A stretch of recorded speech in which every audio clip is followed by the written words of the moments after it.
ABC, a large business house, is planning to sell its wholly owned subsidiary KLM. Another large business entity XYZ has expressed its interest in making a bid for KLM. XYZ expects that after acquisition, the annual earning of KLM will increase by 10%.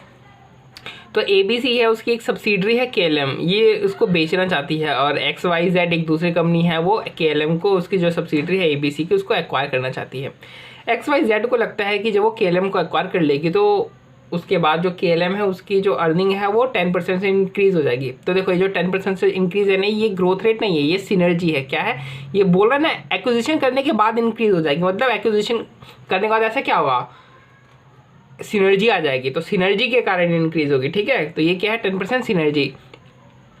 Following information ignoring any potential synergetic benefits arising out of possible acquisitions are as follows. तो हमें कुछ synergy के जो benefits है उसको ignore करते हुए कुछ हमें इन्फॉर्मेशन यहाँ पे दिया हुआ है कि profit after tax for KLM for the financial year which has just ended is estimated to be ₹10 crore. तो अब जो प्रीवियस ईयर जो भी खत्म हुआ है, उस प्रीवियस ईयर में ये जो KLM है ना, इसकी जो प्रॉफिट आफ्टर टैक्स यानी पैट आया है वो कितना 10 करोड़ का आया है, जो अभी ईयर खत्म हुआ उसमें। KLM's after tax profit has an increasing trend of 7% each year and the same is expected to continue। कह रहा है जो KLM है उसमें देखा ये गया है, जब हमने उसका ट्रेंड का एनालिसिस किया तो हमें ये पता चला कि उसका जो पैट जो प्रॉफिट आफ्टर टैक्स है वो हर साल 7% से बढ़ता रहता है। तो 7% क्या ही ग्रोथ है, 10% synergy, 7% growth. Estimated post tax market return is 10%, यानी जो मार्केट का रिटर्न है 10% का है, रिस्क फ्री रेट 4% का दे रखा है, और यही रेट आगे फ्यूचर में भी कंटिन्यू होंगे, चेंज नहीं होंगे। कॉर्पोरेट टैक्स रेट 30% का है। फिर इधर कुछ इन्फॉर्मेशन दे रखी है, एक्वायर की इन्फॉर्मेशन दे रखी है, जिसमें क्या दे रखा है, नंबर ऑफ शेयर दे रखा है, करंट शेयर प्राइस दे रखा है, डिविडेंड पे आउट दे रखा है, डेट इक्विटी दे रखा है, PE रेशियो दे रखा है, फिर इक्विटी बीटा दे रखा है। तो इसमें 3 कंपनी है, XYZ है, ABC है और KLM नहीं है। ये KLM नहीं है, ये KLM का प्रॉक्सी है, मतलब ये समझ लो कि 80 to 90% ये KLM जैसी ही कंपनी है। ठीक है, क्या है, KLM नहीं है, 80 to 90% KLM जैसी कंपनी है, या ज़्यादा 95% मान लो KLM जैसी है, तो इसका डाटा हम यूज़ कर सकते हैं KLM के लिए। ठीक है, ये KLM का डाटा नहीं है। तो सर अगर ये KLM जैसा है तो क्या इसका जो KLM है उसका भी डेट इक्विटी इतना ही होगा? हाँ, जब दोनों कंपनी बिल्कुल सिमिलर हैं तो KLM जो कंपनी है उसका भी तो डेट इक्विटी रेशियो सेम ही होगा ना, बिल्कुल सेम होगा। तो इक्विटी बीटा भी फिर KLM का 1.1 होगा, बिल्कुल इसका 1.1 है तो उसका भी 1.1 ही होगा, क्योंकि बिल्कुल सिमिलर कंपनी है। ठीक है, आगे बढ़ते हैं फिर। Assume gearing level of KLM to be the same as for ABC and a debt beta of 0। देखो यहाँ पे इसने सारी बात गड़बड़ कर दी ना, बिल्कुल मुकर के ये तो अपनी बात से, ऐसा कौन करता है भाई, दोगलापन कर रहे है तो, है ना। गियरिंग लेवल क्या मतलब होता है, गियरिंग लेवल का मतलब proportion of debt and equity. अभी तो इसने हमें बताया कि KLM जो है उसका डेट इक्विटी रेशियो कितना है, 1:4। अब नीचे एक नोट दे करके कह रहा है कि ये ऊपर जो 1:4 है ना, ये KLM का डेट रेशियो नहीं है, KLM का डेट रेशियो ABC के बराबर है, यानी KLM का डेट रेशियो क्या है, वो 1:3 है। तो चलो ठीक है, कोई बात नहीं, एक चीज़ तो चेंज करिए इसने। वैसे भी हमने बोला था कि उसके जैसा है, हमने ये थोड़ी बोला था कि KLM का डाटा तो कुछ तो चेंज हो ही सकता है ना। तो अभी तक हम 1:4 मान रहे थे, फिर इसने नीचे स्पेसिफिकली बोल दिया कि इसको ABC वाला अपने प्रोपोर्शन मानना डेट इक्विटी, तो ठीक है 1:3 मान लेंगे। लेकिन नहीं, बात इतनी सी नहीं है, ये बहुत गहरी बात है।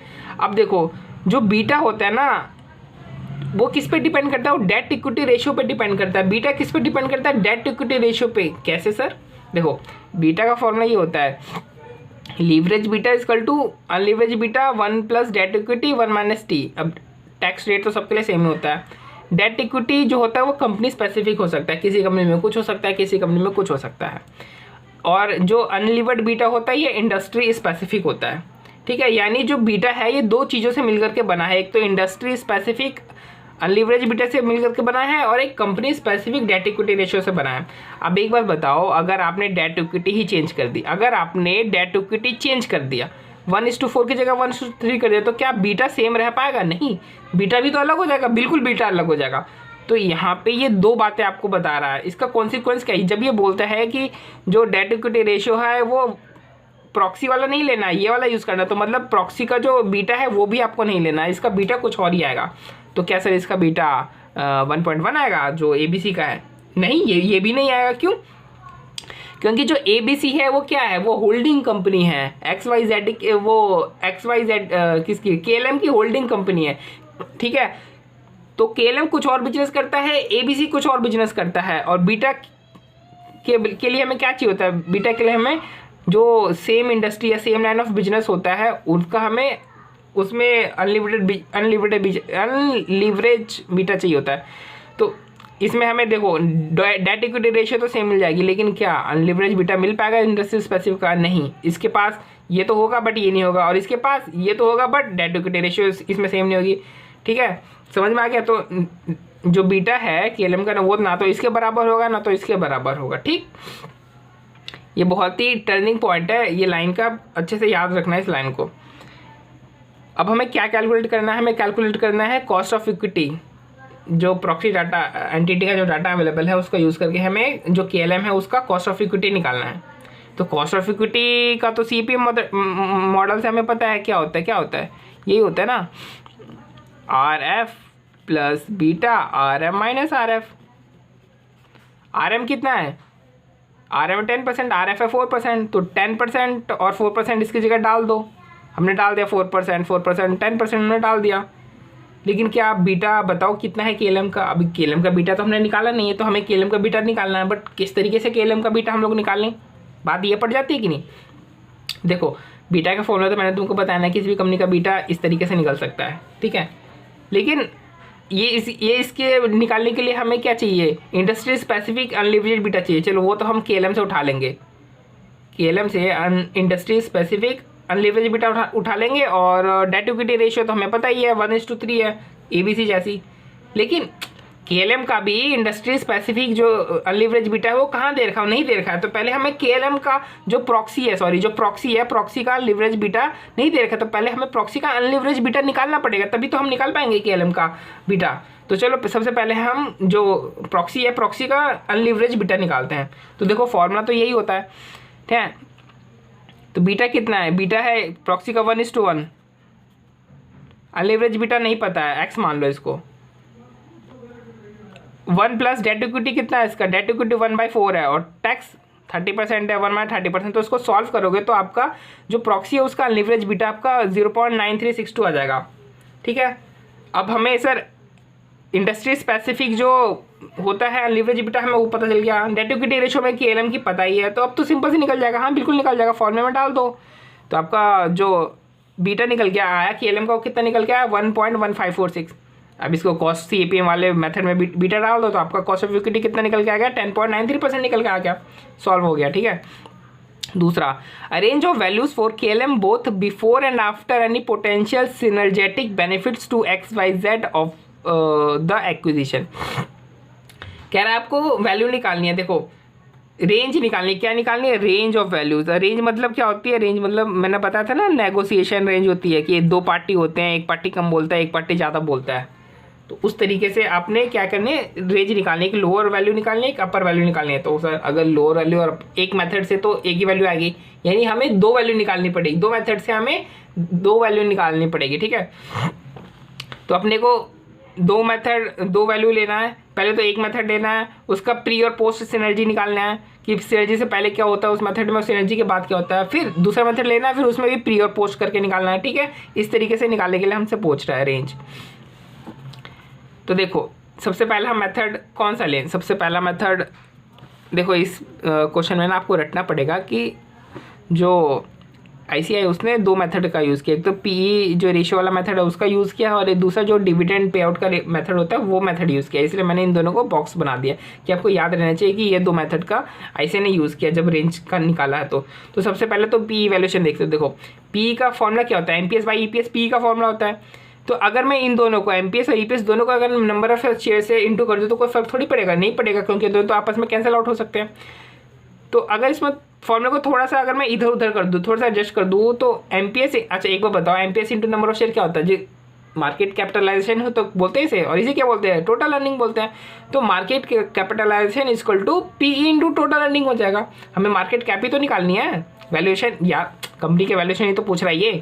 कंपनी के वैल्यूएशन किससे निकालेंगे, मार्केट कैप से तो निकलेगा, यही तो कंपनी के वैल्यूएशन। तो पी इंटू टोटल अर्निंग, ठीक है। तो पीई किसका लेंगे, जो अभी तो देखो एक्विजिशन से पहले किसका पी लेंगे जी, पी प्रॉक्सी का ले लो, क्योंकि सेम ही तो सेम लाइन ऑफ बिजनेस है दोनों का, और 95% बिजनेस भी सेम ही है, तो इसका जो पीई होगा वही उसका पी होगा, ठीक है। वैसे तो हमने इसका ये डेट इक्विटी रेशियो भी सेम माना था, बट इसने यहाँ पे बोल दिया कि डेट इक्विटी रेशियो अलग है, लेकिन इसने पी रेशियो का कुछ नहीं बोला। मतलब हम ये मान करके चलेंगे कि जो प्रॉक्सी और जो केएलएम है उनका दोनों का पी रेशियो क्या है, सेम है।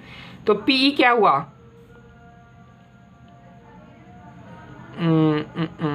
एक मिनट रुको,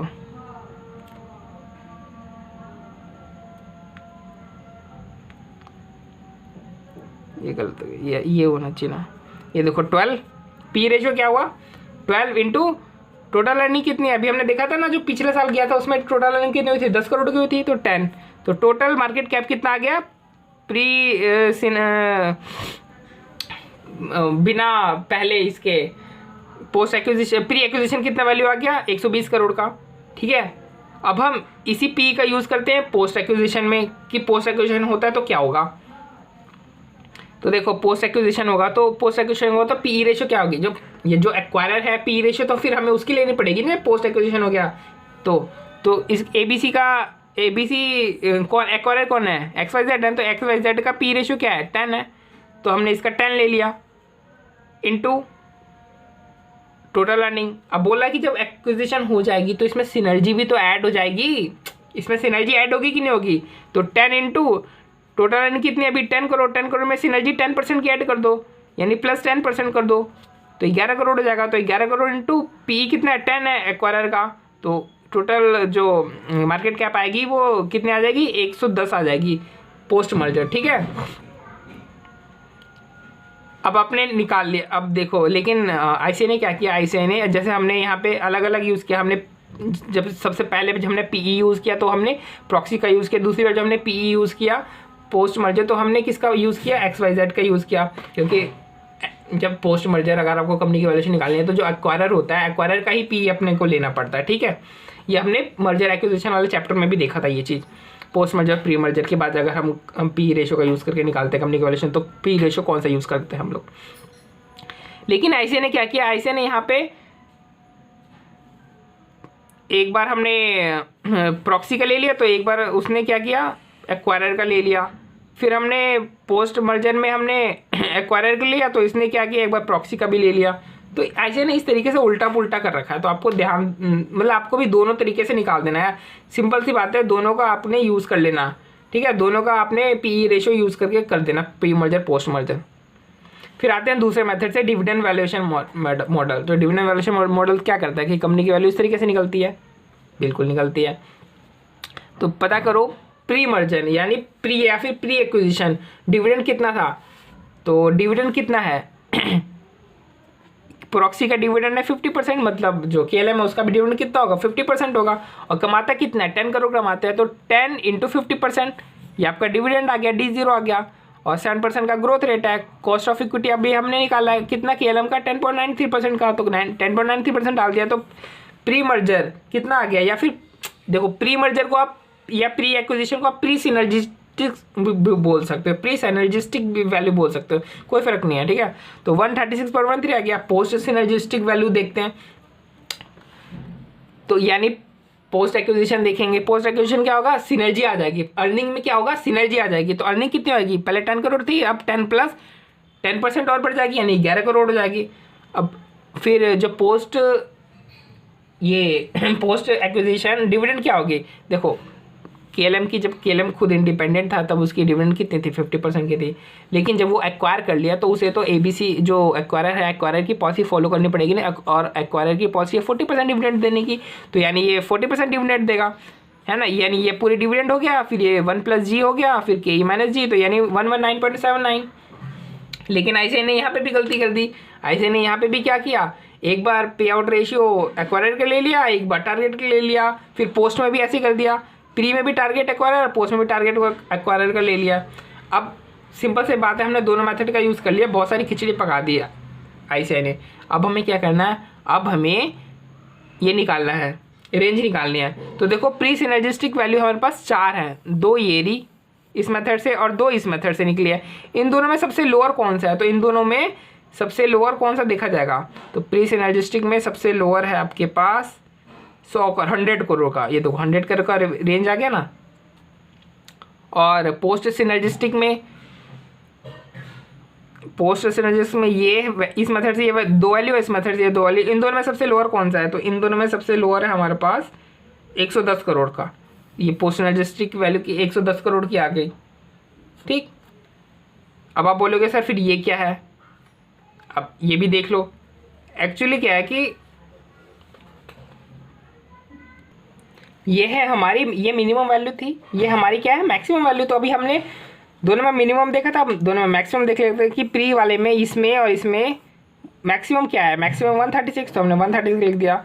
अब पोस्ट में मैक्सिमम क्या है, पोस्ट में हमारे पास मैक्सिमम 149.75, तो 149.75 हो गया, ठीक है।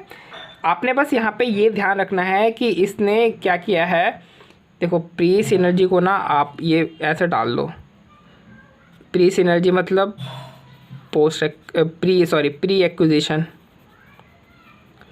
और पोस्ट सिनर्जी मतलब पोस्ट एक्विजिशन, ठीक है। इसका मतलब ये समझ लो, ठीक। और प्री एक्विजिशन या पोस्ट एक्विजिशन में अपने को क्या करना है, दोनों का PE लेना है और दोनों का ही डिविडेंड पे आउट रेशियो ले लेना है, दोनों का, किसका, प्रॉक्सी का और एक्वायरर का।